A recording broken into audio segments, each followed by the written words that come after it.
Hello everybody! My name is Liam Puckneys. I'm a graduate student at the University of Maryland, and this is lecture 1 of a series of lectures I'm recording for ECON 465, Health Economics.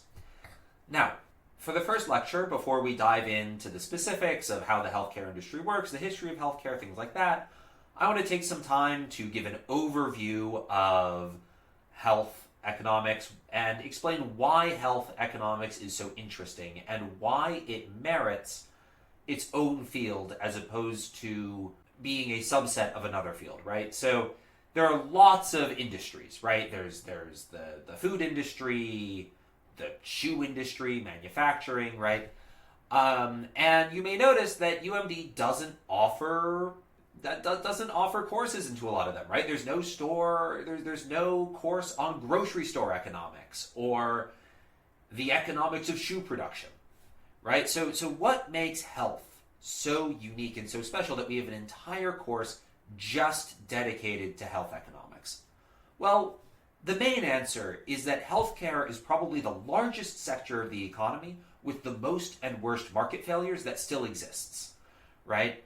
So health matters for everybody. It's part of our everyday lives. It's a necessity. But as I'm going to document over this course, and as you will learn, the healthcare industry faces problems. It faces problems that many other industries face, but it faces them worse. It faces them more frequently, and it has much more government intervention. So why should you care about health economics? Well, for one, the healthcare industry is massive. It's huge and it's growing, right? The other is that free healthcare markets often break down, right? So the invisible hand does not work very well with healthcare. Now, the things I'm going to say, every other point on this list holds, for instance, for the agriculture industry, except for the point about free markets, where free markets and agriculture work reasonably well here. And agriculture, of course, is another essential industry that is also massive, that also has lots of government intervention, and is also, food is an input into all goods via labor as well. But healthcare markets break down in a way that agriculture markets don't, and we'll explain why. Next, government funding and intervention in healthcare is super widespread, right? If you're a taxpayer, your money, a lot of your money, a shocking amount of your money, goes to healthcare. This is true whether you're in the U.S. or not, right? We think of the U.S. as this amazing or terrible, depending on your opinion of it, free market healthcare system where the private industry runs everything. We have private insurance markets, et cetera, et cetera.